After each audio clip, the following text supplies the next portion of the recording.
चोट भरी बात जो सह न सका वह कंकर हो गया। चोट भरी बात जो सह गया वो शंकर हो गया। देवताओं ने अमृत पिया तो देव हो गए, और शंकर विष पान करके महादेव हो गए। जो इंसान चोट भरी बात सह लेता है, कड़वी बात सह लेता है, दुख भरी बात सह लेता है, वो शंकर के समान हो जाता है। और जो इंसान किसी की बात सह नहीं पाता है, वो कंकर हो जाता है, बिखर जाता है। परमात्मा सबकी परीक्षा लेता है। इस धरती पर ऐसा कोई प्राणी नहीं है जिसने दुख न झेला हो। दुख अधिक से अधिक दुख देखा है। अगर आप दुखी हैं तो जरा पीछे मुड़कर देखो कि आपसे कितने अधिक लोग दुखी हैं। दुनिया में बहुत लोग ऐसे इंसान हैं जिनको 2 वक्त की रोटी नसीब नहीं होती है। परमात्मा ने जो दिया है वह भुलाने के काबिल नहीं है, और जो नहीं मिला है समझो उसके काबिल हम ही नहीं हैं। आपके जीवन में जो कुछ हो रहा है वो भाग्य विधाता की मर्जी से हो रहा है। परेशान मत हो। हर रात के बाद सुबह होती है। जो आदमी दुख सह लेता है, आगे सुख उसका इंतजार कर रहा होता है। जो आदमी दुख सह लेता है, सुख आगे उसका इंतजार कर रहा होता है। हर रात के बाद सुबह होती है। जीवन में जो परेशानियां हैं उनको पी जाओ, भगवान शंकर की तरह पी जाओ। जो आदमी सब्र कर लेता है, सब्र के साथ जो जीवन जीता है इंसान है, वह सुखी रहता है। कबीरदास कहते हैं, चलती चक्की देख के कबीरा दीना रोए, दोए पाटन के बीच में शब्द बचा न कोय। वो पाटे क्या हैं? वो सुख दुख के पाटे हैं, कोई बचता नहीं है। जब कबीर ने जब दोहा लिखा तो लिख के उदास हो गए कि आखिर बचा कौन इसमें। तो उनका लड़का कमाल था। तो वो कमाल था भी, नाम कमाल था, कमाल का था भी वो। आखिर कबीर ही लड़का था, वो था वो। तो लड़का आया, कबीर ने कहा, बेटा मैं दोहा बनाया, दोहा बनाने में उदास हो गया हूँ कि उसमें आखिर बचा कौन। तो पूछा कि क्या दोहा बनाया है, तो वही कह रहे हैं, चलती चक्की देख कबीरा दीना रोए, दोए पाटे भी सौ बचा न कोय। तो कमाल ने दोहा बनाया, चलती चक्की देख कमाल दियो हंस, और जो किले में चला गया वो गया बच। वो किला क्या है? वो किला परमात्मा है। जिसने परमात्मा को पकड़ लिया वह बच जाता है, बाकी पिस जाते हैं। ज्ञानवान से ज्ञानवान इंसान के जीवन में कभी कभी ऐसी परेशानी आ जाती है कि उसकी बुद्धि नहीं काम करती, करे तो क्या करे। ऐसे समय में इंसान को धैर्य से काम लेना चाहिए। जो धैर्यवान होता है, धीरजवान होता है, उसका समय गुजर जाता है। वो जानता है मेरा समय गुजर जाएगा, और वो जानता भी जो दुख मेरे जीवन में आया है इसका जिम्मेदार मैं हूँ, दूसरों को जिम्मेदार नहीं ठहराता वो है। ये ज्ञानी इंसान की पहचान होती है। मूर्ख इंसान फालतू में लड़ता है, उसने बिगाड़ दिया, उसने धोखा दे दिया, उसने ऐसा कर दिया, उसने वैसा कर दिया। अरे उसका कसूर नहीं है, हमारा अपना प्रारब्ध है जिससे लेन देन चुकता करना होता है। ये प्रकृति करवा डालती है, हम समझ नहीं पाते हैं केवल हैं। काऊ न काऊ सुख दुख कर दाता, निज कर्म सब भोग भ्राता। इस संसार में सुख दुख किसी को देता नहीं है, हमारा अपने कर्मों का भोग ही है।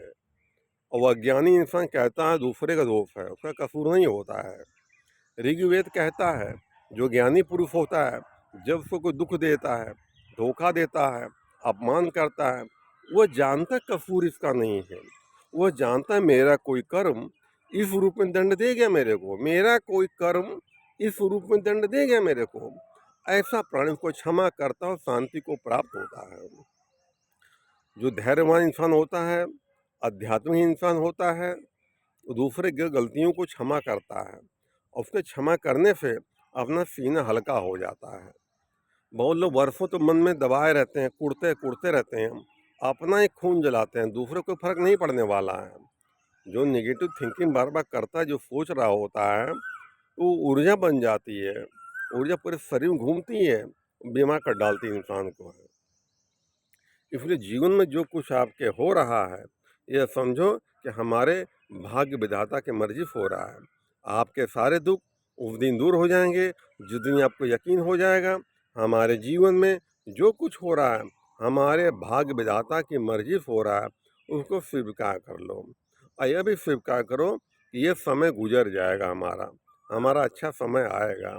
जब ये मन में भाव आ जाएगा मन में दुख नहीं होगा ये, क्योंकि इससे एक ताकत मिलती है, संतोष मिलता है, धैर्य मिलता है।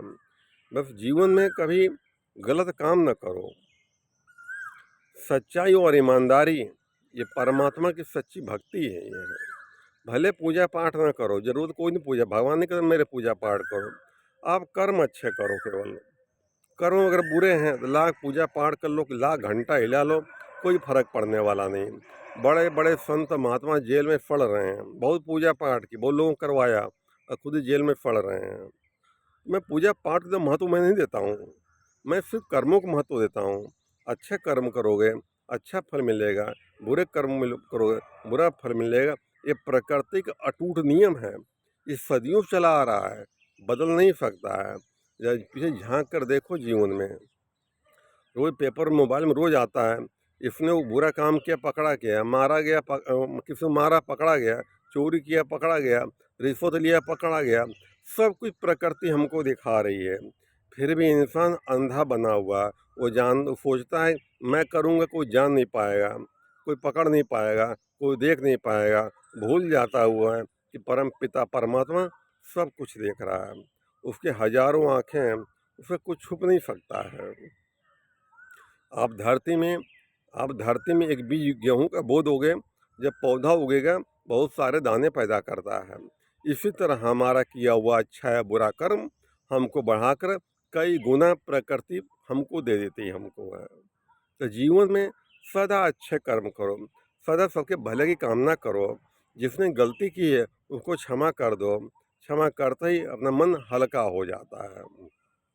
अपने से गलती हो जाए, मन स्वीकार करता है गलती मुझसे हुई है तो क्षमा मांग लो, भैया हमसे गलती हो गई है। तो सामने वाले के हृदय में कलेश घृणा नफरत नहीं रह जाती, चलो क्षमा मांग लिया इसने है। अपने जीवन को उच्च कोटि को ले जाओ, ऊपर उठाओ उसे। इस नीचपना काम नहीं अच्छा लगता, जरा बात झगड़ा करना लड़ाई करना ये अज्ञानी मूर्खों काम ये है। इसलिए जो बात बता रहा हूँ इस पर विशेष ध्यान दें कि अपने जीवन में सत्कर्म और ईमानदारी दो काम खाली लाएं बस। वो फिर जीवन देखें कैसे निकल बढ़िया बीतता ये है। जो आज हम भोग रहे हैं, जो कोई दुख भोग भी रहे हैं, वो पिछला कर्म हमारा है, वो तो हमें भोगना पड़ेगा। अरे अब तो अच्छे कर्म करो कि आने वाला समय आपका अच्छा हो, पिछला जन्म आपका अच्छा हो। कोई पैदा होता है, कोई भिखारी घर में पैदा होता है, गरीब घर में पैदा होता है, वो पैदा होते ही भिखारी या गरीब होता है वो। कोई करोड़पति अरबपति घर में पैदा होता है, वो पैदा होते करोड़पति अरबपति बन जाता। क्यों होता है? कर्म ही तो है उसका। वो हमने जो किया वो हमारे सामने आता है। दुनिया गोल है, जो करोगे घूम के आएगा, वो आपको वापस प्रकृति दे देती है हमको है। धन्यवाद।